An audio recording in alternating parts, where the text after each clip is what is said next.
안녕하세요. 시댁을 포기한 여자입니다. 험난한 결혼 생활 끝에 저는 드디어 시댁을 포기했어요. 뿌리 깊이 박혀있는 시부모의 강박관념은 절대 바뀌지 않을 것 같아 저는 더 이상 시댁에 어떤 노력도 하지 않겠다고 선언까지 했습니다. 어쩌다 보니까 시부모의 하나뿐인 내새끼인 남편과 결혼하면서 펼쳐진 제 파란만장한 결혼 이야기를 풀어보겠습니다. 저의 부모님께서는 울릉도에 터를 잡고 3남매를 키우셨어요. 아버지는 오징어 배를 타고 나가 오징어를 잡는 어민이셨습니다. 엄마는 집안일도 하고 아버지가 잡아온 오징어를 같이 내다 팔기도 했어요. 성실하고 정직하게 사는 부모님은 3남매를 똑같이 아낌없는 사랑으로 키워주셨습니다. 부모님께서 유일하게 온 가족을 모아놓고 축하 파티를 해주는 날이 있었죠. 바로 학교에서 개근상을 받아왔을 때였어요. 초등학교 졸업 당시 개근상을 받아온 저를 보고 엄마는 기쁜 목소리로 말하셨습니다. 우리 딸 1년 동안 수고 많았어.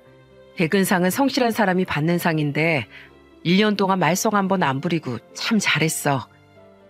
개근상 하나에 엄마는 제가 꼭 대단한 상이라도 받아온 것처럼 기뻐하셨어요. 하지만 엄마 아버진 자식들이 받아오는 상 중에 개근상이 제일 기쁘다면서 말했습니다. 오징어잡이 배를 타는 아버지의 노력과 성실함으로 3남매를 키웠기 때문에 저희한테 늘 성실함을 강조하셨어요.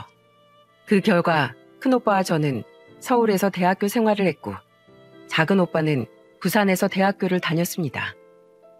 그리고 저는 대학교 졸업 후 건축 디자이너로 일하게 된 거예요.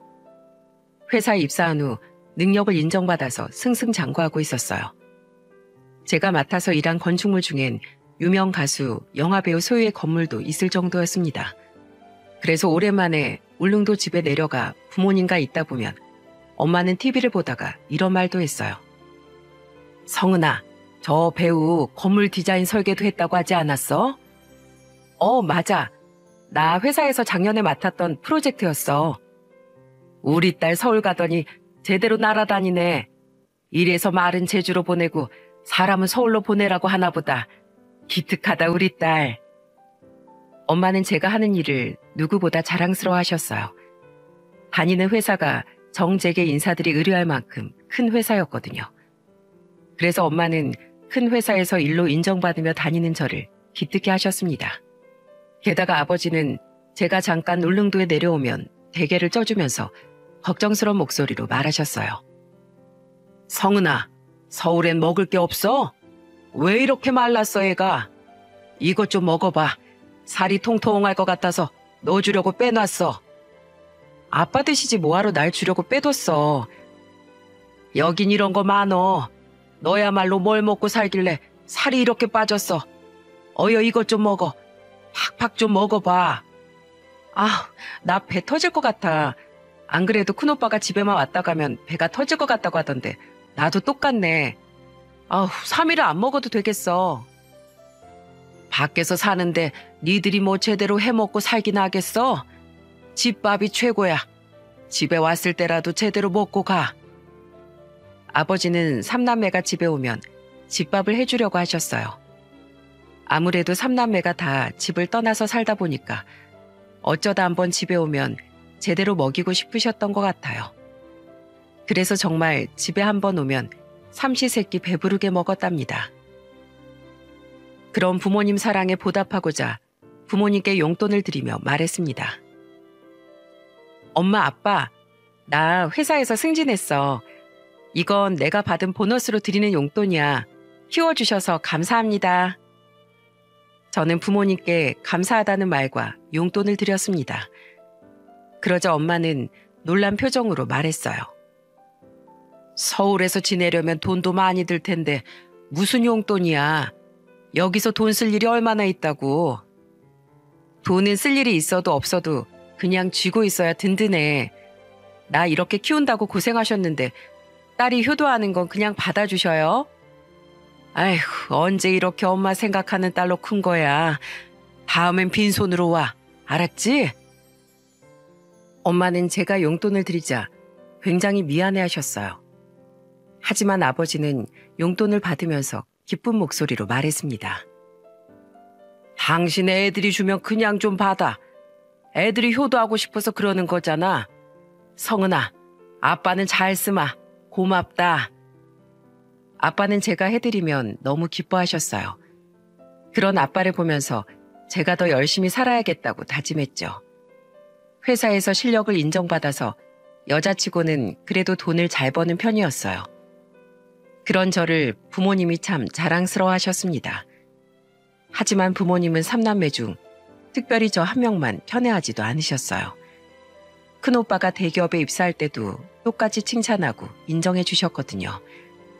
작은 오빠까지 탄탄한 기업에 입사했을 때 엄마는 흐뭇한 목소리로 말하셨습니다. 3남매가 다 자기 밥그릇 잘 찾았으니까 엄마가 이제는 걱정이 좀 덜어지는 것 같다. 돈 더 잘 번다고 잘난 거 아니니까 건강 챙겨가면서 살아. 엄마의 말씀에 저는 괜히 가슴 한켠이 찡했어요. 자식 낳은 부모는 눈 감는 날까지 근심이 끊이질 않는다고 하지 않습니까? 저희 엄마는 자식들이 사회에서 자기 밥그릇 찾아가는 것만으로도 기특하다고 하셨어요. 이런 부모님을 보고 자라서 그런지 저도 직업에 귀천이 없다고 생각했습니다. 하지만 정형외과 의사였던 남편을 만난 뒤 제 인생은 뒤바뀌기 시작했어요. 처음 남편을 직장 동료 소개로 만났을 때 똑똑한 사람이 잘난 척 안 하니까 겸손해 보였습니다. 그 후 저는 남편과 몇 번의 만남을 이어오다가 연애를 하게 됐어요. 그리고 2년 정도 연애 끝에 결혼 준비를 하면서 저는 범상치 않은 시댁을 마주하게 된 겁니다. 처음 시댁에 인사 갔을 때 저는 남편과 같이 집으로 인사를 갔어요. 그런데 남편과 인사를 드리며 거실로 들어가는데 시모가 현관 쪽으로 가더니 남편 신발을 정리하면서 말하는 겁니다. 우리 장남 신발은 안쪽으로 나가야 나갈 때 편하게 신지. 상철아, 넌 형이 왔는데 뭐 하는 거야? 나와서 어여 신발 좀 닦어. 시모는 남편이 벗어둔 신발을 가지런히 놓더니 시동생을 부르면서 남편 신발 좀 닦으라고 소리쳤어요. 그 순간 이게 무슨 상황인가 어리둥절할 수밖에 없었습니다. 아무리 형이라도 동생이 형 구두를 닦아주는 거 본 적 있으십니까? 자발적으로 닦아주는 것도 아니고 시모가 명령하듯 시동생한테 시키니까 지켜보는 제가 당황스럽더군요. 그때 막내 신우가 시모를 보면서 불평하듯 말했습니다. 엄마, 새언니 인사 왔는데 그만 좀 해. 큰오빠 구두를 왜 작은 오빠가 닦아? 우리 장남이 그냥 장남이야 어디? 우리 집안의 유일한 사자야 사자. 그럼 좀 대접하는 맛이 있어야 될 거 아니야. 네가 큰오빠 의사 되는데 보태준 거 있어? 큰오빠가 의사 되는데 내가 왜 보태야 돼? 새언니도 왔는데 이런 날은 좀 그만 좀 해. 신우가 시모를 말릴 정도로 시모는 남편에 대한 자부심이 대단했어요. 심지어 시동생한테 신발 닦으라고 할 정도로 시모한테 남편은 귀한 아들이었던 거예요. 그 순간 민망해진 남편이 시모를 보면서 난감한 목소리로 말했습니다. 엄마, 구두 새 거라서 안 닦아도 괜찮아요. 그만하세요. 동생들이 불편해하잖아요. 그리고 오늘 인사 왔는데 그게 뭐가 그렇게 중요해요. 그런가? 너 괜찮으면 됐고 어서 들어와라. 너 좋아하는 반찬 잔뜩 해놨어. 시모는 저와 짧은 인사를 하고 주방으로 갔습니다. 시부모와 시동생, 신우까지 모여 밥을 먹는데 시모는 오로지 남편을 보면서 말했어요. 광훈아, 잡채 좀 먹어봐. 네가 엊그제 잡채 먹고 싶다고 했잖아. 그리고 이건 간장게장. 이것도 먹어. 식탁에는 여러 가족이 있었지만 시모는 오로지 남편만 보이는 듯 남편 앞에 반찬을 밀어주기 바빴어요. 결국 보다 못한 남편이 시모를 말리면서 말했습니다. 저 괜찮아요. 그냥 제가 알아서 먹을게요. 병원 일이 힘들 텐데 잘 먹어야지. 영 입맛 없으면 다른 거 뭐 먹고 싶은 거 없어? 아니에요. 저 그냥 편하게 좀 먹을게요. 그리고 오늘 예비 며느리 인사 왔는데 이 사람이 더 잘 먹어야죠. 남편이 시모를 말리고 음식을 다시 다 같이 먹을 수 있게 식탁 중앙으로 놨습니다. 그러자 시모는 실망한 표정을 지으셨죠. 그때 시부가 그런 시모를 보면서 혀를 차며 말했어요. 내가 당신 그럴 줄 알았어. 새아가 인사 왔는데 물어볼 걸 물어봐야지. 그래, 너희들 신혼집은 어디로 하기로 했니? 시부의 물음에 저는 침착하게 말했습니다. 신혼집은 제 회사랑 오빠 병원 중간쯤에 구하기로 했어요. 둘 다 출근하기 좋은 위치로 알아보려고요. 중간에 구한다고? 아니 왜? 남편 될 사람이 의사면 병원 근처에 집을 구해야지. 의사 일이 보통 일도 아니고 피곤하면 힘들잖아. 병원 근처에 집을 구하면 제가 회사까지 너무 멀어져서요. 저희도 상의해서 내린 결정이에요.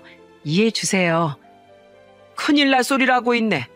사람 고치는 일 하는 사람을 먼저 배려해 주는 게 맞지. 내 말이 틀리니?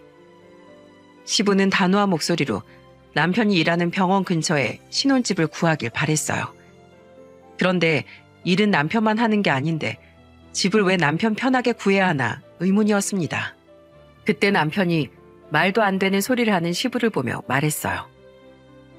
아버지, 저희도 상의해서 내린 결정이에요. 그리고 병원 근처에서 지내는 건 저도 별로예요. 퇴근하면 병원 일은 생각 안 하고 쉬고 싶은데 근처에 있으면 계속 신경 쓸 것 같아요.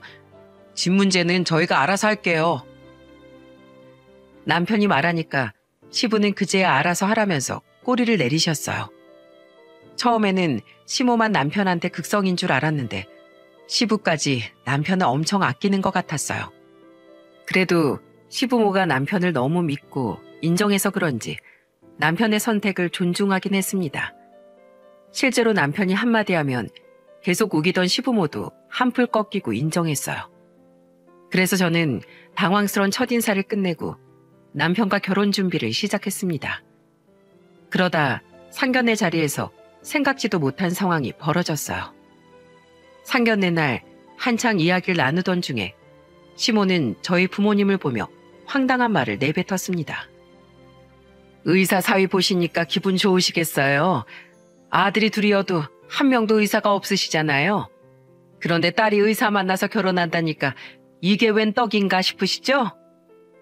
시모의 말에 저희 부모님은 황당한 표정을 지으셨어요. 그때 아버지가 어이없는 목소리로 시모를 보며 말했습니다. 자식을 꼭 의사로 키워야 잘 키운 건가요? 사회에서 각자 역할하면서 자기 밥그릇 지키고 살면 그게 잘 사는 거죠. 그래도 어디 의사만 하겠어요? 의사 사이 본다고 어깨 좀 으쓱하실 텐데 사이 생각해서 해주실 건 없으신 거예요? 애들이 결혼하면서 예물 예단 다 생략한다고 하는데 왜 신경을 쓰십니까? 그냥 애들이 알아서 하게 둡시다. 그리고 의사 사이 대단한 건 맞는데 뭐 그런 걸로 어깨를 으쓱하겠습니까? 저희 딸도 어디서 창피한 딸 아닙니다. 자식이니까 그렇죠. 주변에서 저희 아들 소개시켜달라고 하는 사람 많았어요. 그렇게 인기 많던 아들이 건축 디자이너랑 결혼한다고 하면 다 놀란다니까요. 왜 놀란답니까?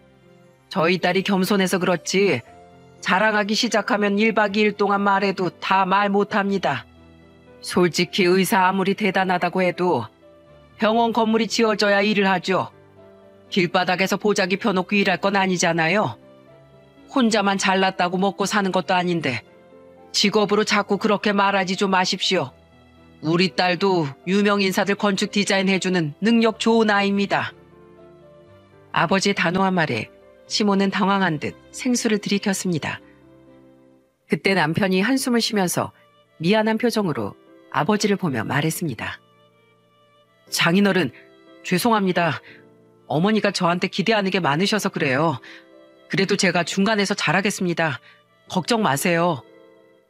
남편의 말에 아버지는 고개만 끄덕이셨고 또다시 시모를 보면서 아버지가 단호하게 말하셨어요. 부모가 자식을 온전히 믿어줄 때 자식들한테도 힘이 생기는 겁니다. 자꾸 비교만 하지 마시고 그냥 아들 선택을 믿으세요. 애들 결혼에 어른들이 껴서 좋을 거 하나 없습니다. 그때 아버지의 단호한 말에 시부모도 더 이상 말을 잇지 못했습니다. 남편도 시부모를 계속 말리니까 더 이상 말도 할 수가 없었죠.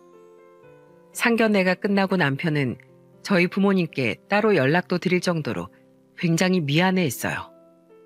결혼 후 워낙 시부모가 남편한테 극성스러웠던 건 알고 있어서 신혼 초반엔 괜찮았어요.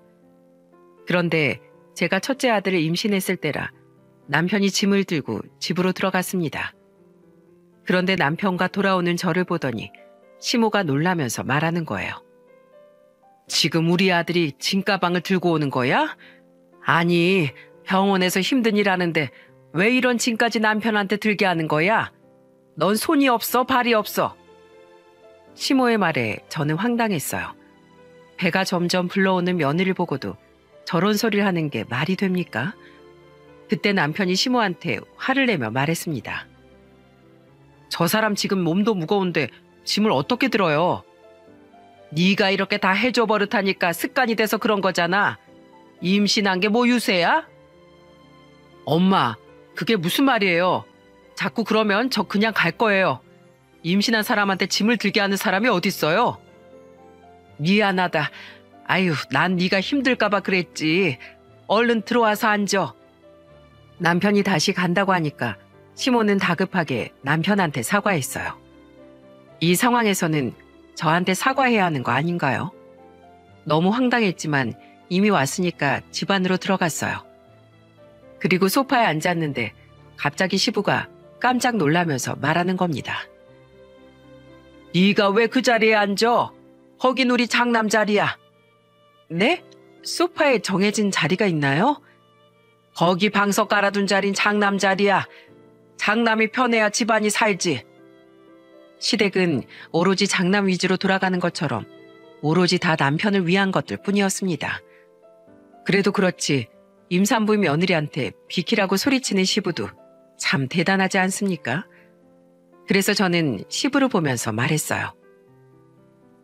장남이 편해야 집안이 잘 된다고요? 그럼 제가 지금 아들을 임신했는데 얘도 편해야겠네요. 저희 부부한테 장남인데 이 아이가 편해야 남편도 잘 되는 거 아니에요? 아직 태어나지도 않은 애가 무슨 장남이야. 장남이죠. 태어나면서 갑자기 딸이 될 일도 없잖아요. 그러면 당연히 제 아들이 편해야 남편도 잘 되는 거겠네요? 그럼 전 여기 앉아서 잠시 쉴게요. 시부는 제 말에 황당했는지 입을 떡 벌리고 쳐다보더군요. 그때 옆에 있던 신우도 저를 보면서 엄지를 올렸습니다. 맨날 시부는 장남이 편해야 집안이 잘 돌아간다며 항상 남편만 챙겼거든요. 그런데 그때 제가 시부 말에 반박하면서 말하니까 시부가 당황한 거예요. 정말 임신한 며느리도 뒷전일 만큼 시부모는 장남이 먼저였습니다. 저도 결혼 전까지 이 정도일 줄은 몰랐습니다. 하지만 시부모의 의사 아들 사랑은 시간이 지나도 사그라들지 않았어요. 심지어 제가 아들 낳고 키울 땐 더 황당한 일이 많았습니다. 저도 이때만 해도 친손자가 태어나면 시부모가 좀 달라질 거라고 생각했어요. 하지만 시부모는 친손자도 뒷전이었습니다. 이제 막 돌진한 큰아들을 보고 시모가 뭐라고 했는지 아십니까? 우리 광원이는 돌진부터 말하려고 옹알이를 하던데 얜 왜 이렇게 느리니? 어디 문제 있는 거 아니야? 너 닮았나 보다. 시모의 말에 저는 깜짝 놀랐어요. 저 말은 누가 봐도 아이를 걱정해서 하는 말이 아니라 완전 저를 무시하는 말이었습니다. 그래서 저는 시모의 말에 황당한 목소리로 말했습니다. 이맘때 말 못하는 거 아무 문제 없어요. 그리고 첫째는 보통 아빠 닮는다고 하던데요. 뭐? 너 말이 좀 이상하다. 그럼 네 아들 덜 떨어진 게 우리 아들 닮았다는 거냐? 아니, 덜 떨어졌다뇨. 원래 애들이 돌쯤 말 트이는 거 다 속도 차이가 있는 거예요. 어머님이 자꾸 문제가 있다고 하니까 그렇죠. 누가 봐도 얘가 널 닮았잖아. 근데 왜 멀쩡한 내 아들을 걸고 넘어져? 애기가 아빠 닮는 게 뭐가 문제예요? 혹시 남편 어릴 땐 공부 못했나요? 약간 좀 느렸나 봐요? 하긴 태어날 때부터 청진기 잡고 태어나진 않았겠죠. 내 아들은 원래 똑똑했어. 왜 이래? 어릴 때부터 걸음마도 빨리 하고 말도 빨리 했다고. 시모가 괜히 손주 핑계로 저희 집에 왔다가 버럭 화까지 내더라고요. 이게 화낼 일인가요? 진짜 그런 시모 때문에 남편도 스트레스가 이만저만이 아니었죠. 하지만 이런 시부모 때문에 착한 사이마저 폭발한 사건이 있었습니다. 저희 부부가 큰아들과 딸까지 낳고 사는 동안 시동생과 신우도 결혼하고 가정을 꾸리고 있었어요. 신우 남편은 의료기기 판매 사업을 하는 사업가였는데 시부는 은근히 사위를 무시하는 말을 자주 했어요. 처음 몇 번은 웃고 넘기던 신우 남편도 참지 못하고 터졌던 때가 있었습니다. 설 명절의 새해라 온 가족이 시댁에 모였었어요. 그런데 그날 시부가 기분이 좋았는지 술을 좀 과하게 한 겁니다. 그때 시부가 신우 남편을 보면서 취한 목소리로 말했어요. 우리 사위 사업은 잘 되는 거야? 네, 그저 최선을 다하고 있어요. 그래도 매년 잘 유지되고 있어서 안정적이에요. 사업 어려우면 자네 형님한테 부탁 좀 해봐. 어차피 의사들이 써줘야 좋은 거 아니야? 병원에 들어가는 의료기기라면서. 괜찮아요. 제 사업도 영업하는 사람이 따로 있고요. 뭘 또 그렇게 빼? 사업가라고 의사랑 같은 줄 알아? 아무리 사업으로 잘 나가도 의사만큼 명예가 있는 일도 아니면서 뭘 또 그렇게 선비처럼 굴어? 그래서 성공하겠어 어디? 시부는 취했는지 목소리를 높여가면서 말했어요. 남편도 민망해서 말렸는데 시부는 말릴 수가 없었습니다. 결국 보다 못한 신우가 시부를 보고 소리치며 말했어요. 아빠, 지금 그게 사위한테 할 소리예요? 아무리 아들이 잘났어도 사위를 이런 식으로 무시하는 사람이 어딨어요? 네? 왜 자꾸 주변 사람을 무시하면서 장남만 잘났다고 그러시냐고요? 내가 진짜 아빠 때문에 남편 볼 면이 안 서요. 아, 그럼 잘난 걸 잘났다고 하지 뭐라고 해. 말이 좋아 사업이지. 그냥 장사꾼이면서 뭘 또 잘났다고 뻣뻣하게 굴어. 하여튼 아무것도 없는 속빈 강정들이 객기만 부리지. 사위가 변변찮은 걸 어떡하냐 그럼. 그렇게 억울하면 너도 의사 남자 만나지 그랬어. 시부는 술에 취해 결국 사위가 변변찮다는 말까지 내뱉고 말았어요. 그 순간 신우 남편은 자리에서 벌떡 일어나면서 소리쳤습니다. 더 이상 못 참겠습니다. 저 그동안 아버님이 저 무시해도 다 이해하려고 했어요. 그런데 이건 너무하신 거 아닙니까? 변변치 않다뇨. 선비처럼 군다니? 이게 지금 사위한테 할 소린가요? 진짜 너무 실망했습니다. 그럼 너도 의사하지 그랬어. 의사 못하니까 의료기기나 팔고 있으면서 말이 많어. 앞으로 저 처가에 안 올 겁니다. 이렇게 무시당할 정도로 인생 헛살지 않았어요. 그냥 사위 없다 생각하시고 평생 형님만 보면서 사세요. 그래, 가라 가. 나도 사위 필요 없어. 시부는 결국 술에 취해 사위한테까지 막말을 퍼부은 겁니다. 신우도 결국 화가 나서 짐까지 싸들고 가버렸어요. 새해부터 아수라장이 따로 없었습니다. 그때 옆에 있던 동서가 저를 보며 말했어요. 아버님 저럴 줄 알았어요. 매년 모임 때마다 아슬아슬하더니 어떡하면 좋아요? 그러니까 아버님이 말을 저렇게 하시는데 누가 참겠어. 저도 오늘 여기 오기 전에 아버님이 아주버님이 좋아하는 반찬 좀 만들어 오라고 해서 깜짝 놀랐잖아요. 정말?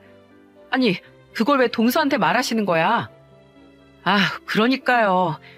그래서 남편이 아버님한테 그런 걸 왜 시키냐면서 막 화내서 저희도 오늘 안 올 뻔했네요. 저는 동서가 조용히 해주는 말에 깜짝 놀랐어요. 왜 남편이 먹을 반찬을 동서한테 부탁하는 겁니까? 이게 말이 된다고 생각하시나요? 시부가 동서한테 저런 말을 했다는 걸 알고 시동생이 시부한테 화를 냈던 거예요.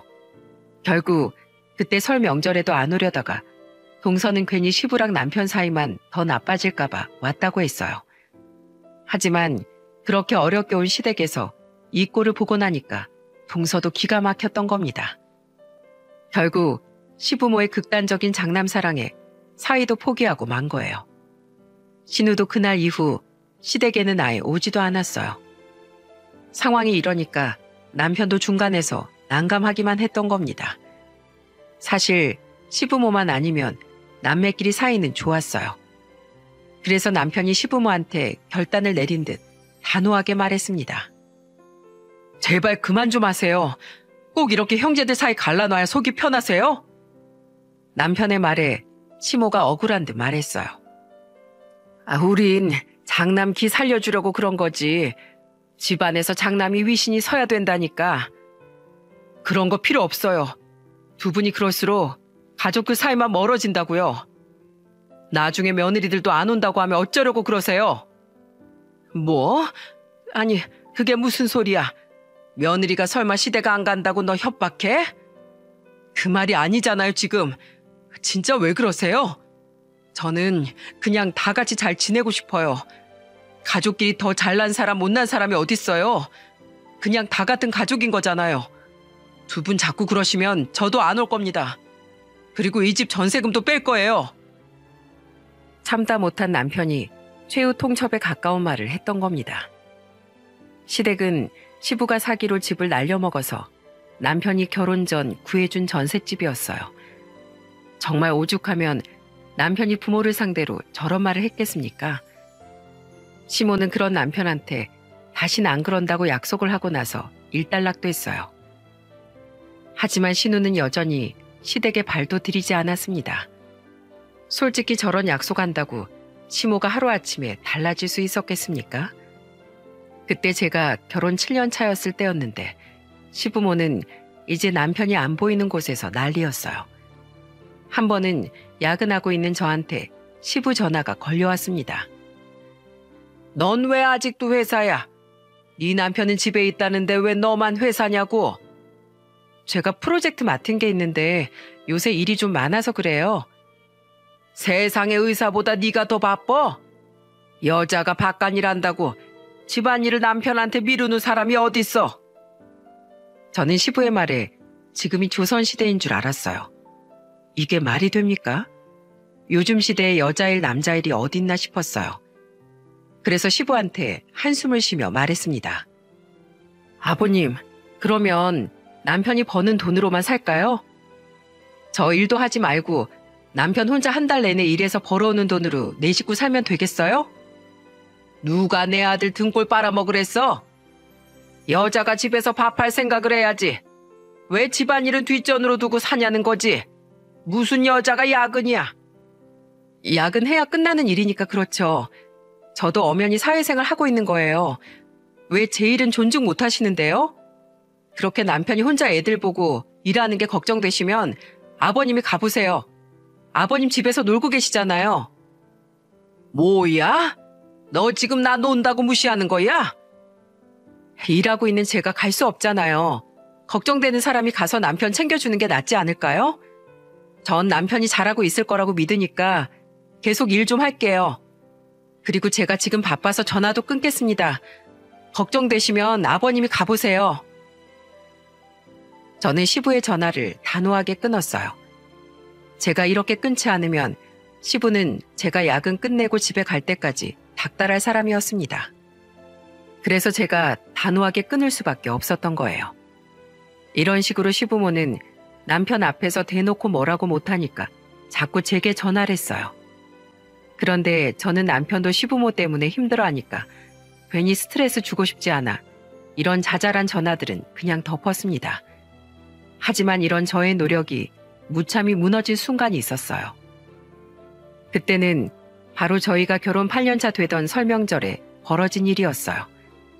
울릉도에 계시던 친정엄마가 빙판길에 넘어지면서 허리를 다치셨다는 거예요. 다급한 아버지의 전화에 저는 남편한테 전화를 걸었습니다. 여보, 우리 엄마가 허리를 다치셨대. 뭐? 장모님이? 많이 다치신 거야? 잘 모르겠어. 우선 내가 가봐야 할 것 같아. 아버지가 우리 놀랄까봐 수술 끝나고 연락하신 것 같아. 오늘 병원에 급한 일이 있어서 우선 당신 먼저 가 있어. 나 일 끝내고 바로 갈게. 남편은 병원 일 때문에 같이 갈 수 없었어요. 그래서 저는 어쩔 수 없이 애들까지 데리고 혼자 친정엄마가 입원한 지방 병원으로 갔습니다.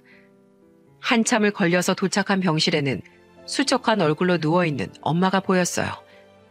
저는 엄마를 보면서 울면서 말했습니다. 엄마 괜찮아? 어쩌다 허리를 다친 거야. 빙판 있는지 모르고 걸어가다가 그만 넘어졌지 뭐니. 아휴, 추운데 뭐하러 애들까지 다 데리고 왔어. 내가 당연히 와야지. 큰오빠랑 작은오빠 내일 출발할 수 있다나 봐. 너도 바쁠 텐데 네 아빠가 괜한 전화를 했네. 당연히 자식한테 말해야지. 엄마 걱정 마. 남편도 곧 온다고 했어. 아휴, 내일이 설인데 넌 어떡하려고 그래. 지금 설이 문제야? 엄마가 허리를 다쳤는데? 엄마 나이 허리 다치면 얼마나 위험한데. 아무 걱정 말고 엄마 몸부터 생각하자. 엄마는 남편까지 온다고 하니까 괜히 미안해했어요. 하지만 그 상황에 엄마를 보살필 수 있는 사람은 저뿐이었죠. 그때가 설 연휴 전날이었는데 다른 방법이 없었습니다.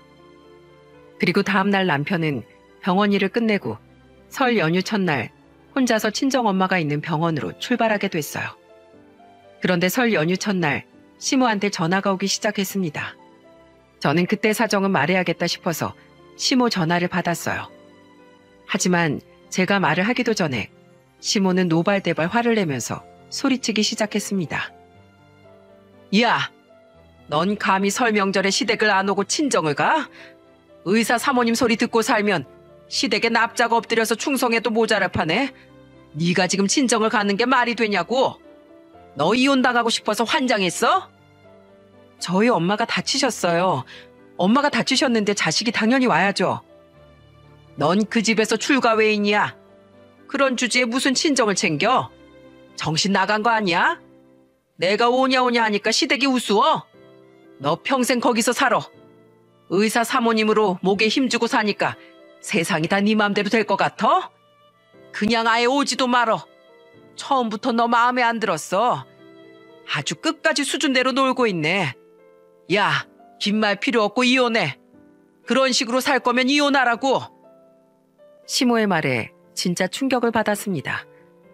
결혼 생활 동안 저는 시댁의 나름대로 잘하고 있다고 생각했거든요.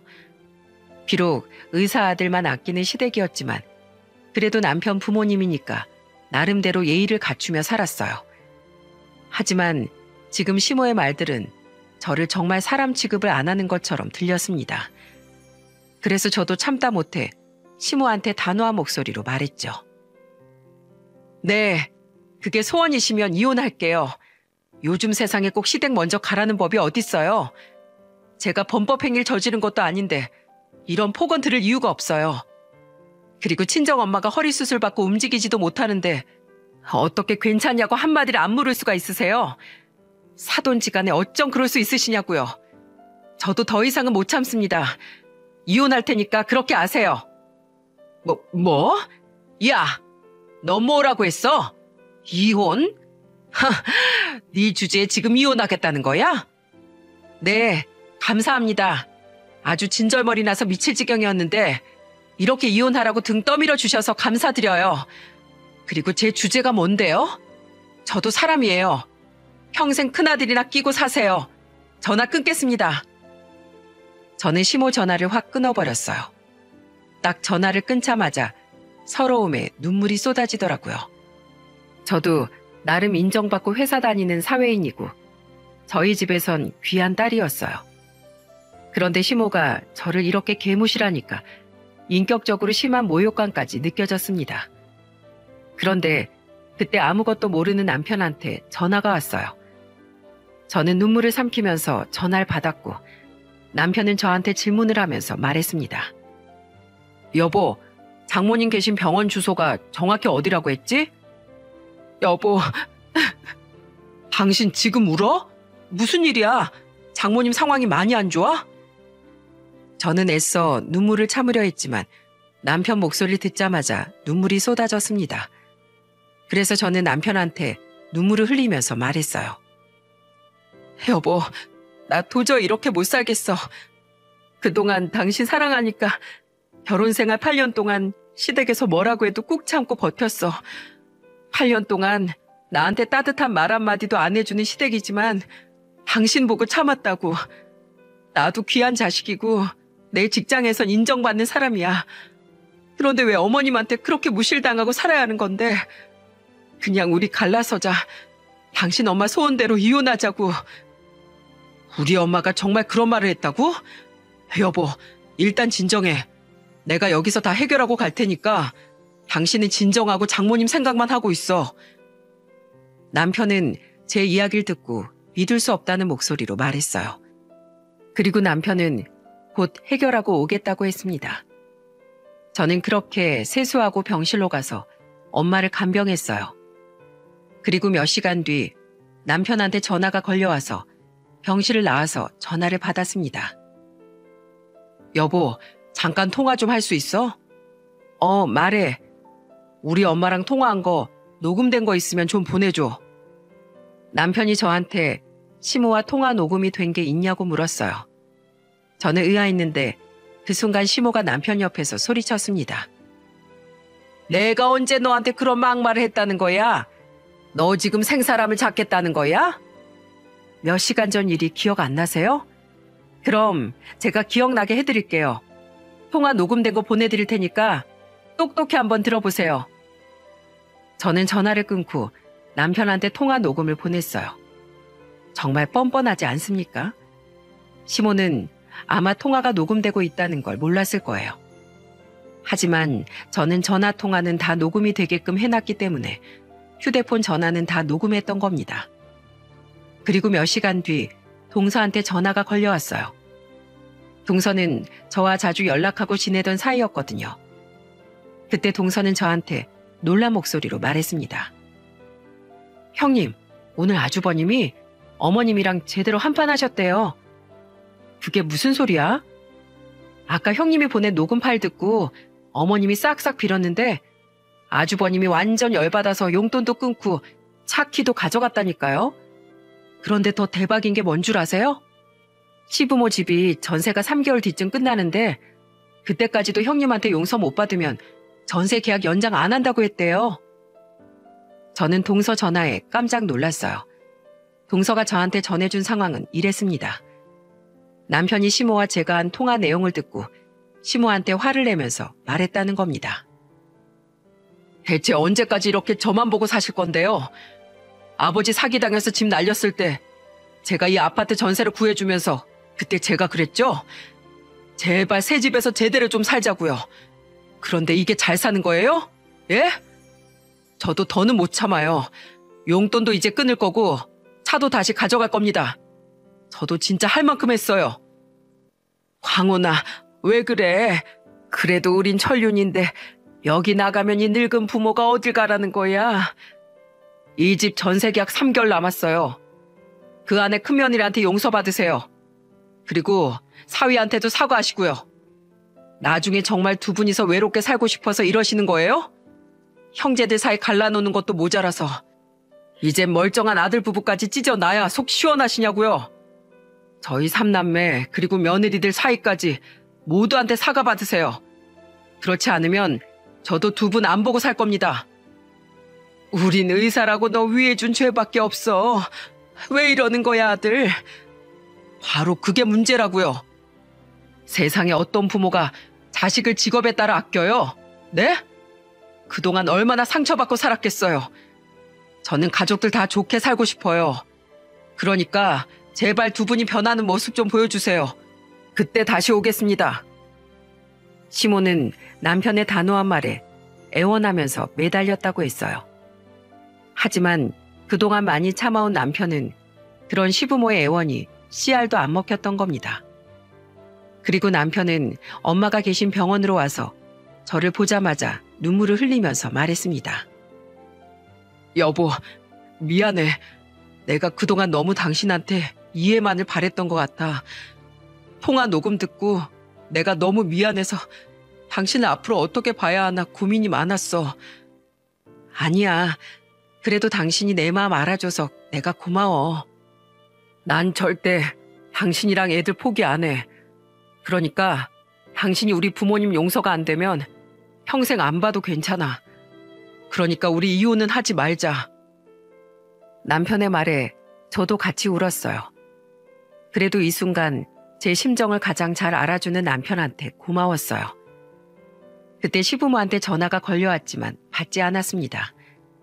그리고 남편과 같이 친정엄마를 정성껏 간호했어요. 그때 엄마는 남편을 보면서 말하셨습니다. 설인데 가봐야 하는 거 아닌가? 괜히 나 때문에 이렇게 된 게 미안하네. 아니에요.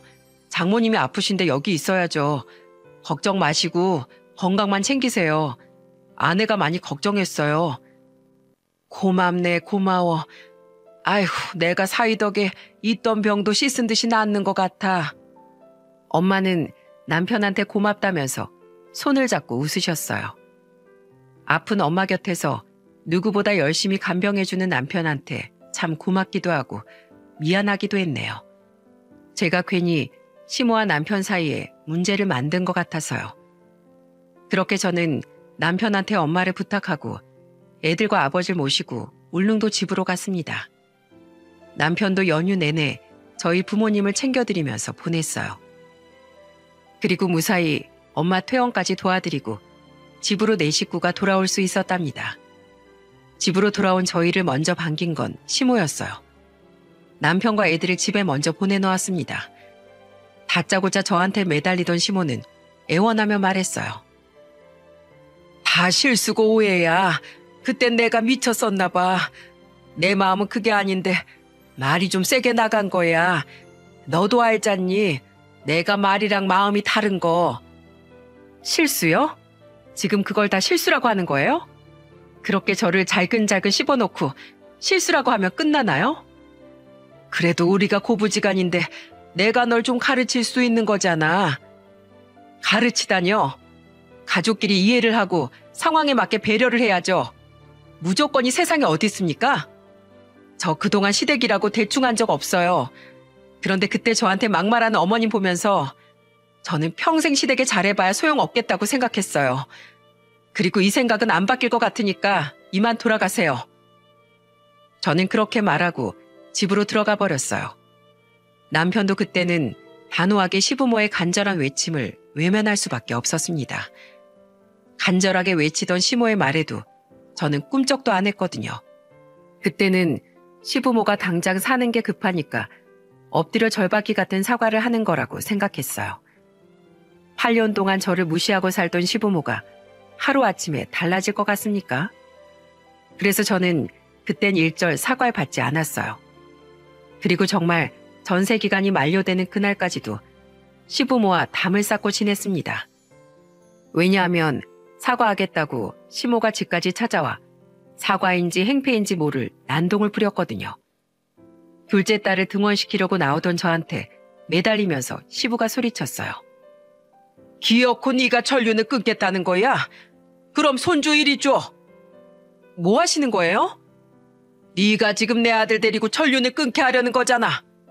그만하세요. 아침부터 소리치고 난리를 치는 통에 경비 아저씨가 달려오자 그제서야 시부가 도망쳤어요. 결국 놀란 딸이 울음을 터뜨렸고 그날 저는 회사까지 지각했습니다. 이 사실을 알게 된 남편은 시부한테 쫓아가며 따지기까지 했습니다. 감정의 골이 깊어지면서 결국 시부모는 전세로 살던 아파트에서 나오게 된 거죠. 결국 시부모는 급하게 원룸을 구해 생활하게 됐더군요. 처음엔 전화해서 시모가 엄청 애원하기도 했어요. 나 너무 힘들다. 이 나이 원룸에서 살아야겠니? 아들이 의사인데 우리가 여기서 살면 네 남편 얼굴에 먹칠하는 거야. 아직도 그 장남 얘기만 하시네요. 일이 왜 이렇게 됐는지 모르시겠어요? 저는 정말 제대로 뉘우치시면 그때 다시 얘기할게요. 끊겠습니다. 아파트에서 나온 뒤로도 시모는 그놈의 장남 타령을 멈추질 않았습니다. 그래서 저도 그런 시모한테 더 단호할 수밖에 없었어요. 신우도 이런 저를 보면서 응원할 정도였습니다. 새언니, 잘했어요. 언니 덕분에 엄마 아빠가 제대로 느껴봤으면 좋겠어요. 저는 새언니 선택 응원해요. 신우는 물론이고 동서도 이런 상황이 되니까 시부모를 아예 안 보고 지냈어요. 그동안 시부모한테 시달린 것만 생각나니까 모두가 다 외면한 겁니다.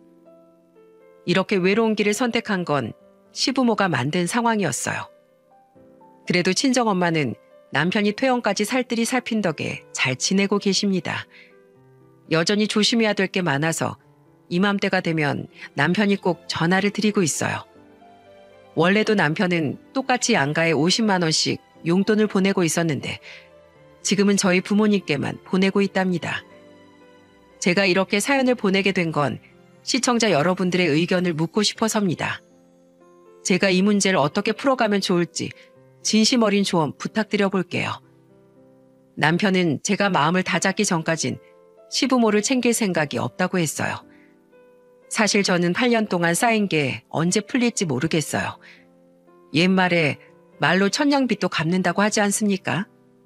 그 말은 반대로 말로 빚을 질 수도 있다는 말이죠. 그만큼 한 번 내뱉은 말은 중요하다고 생각합니다.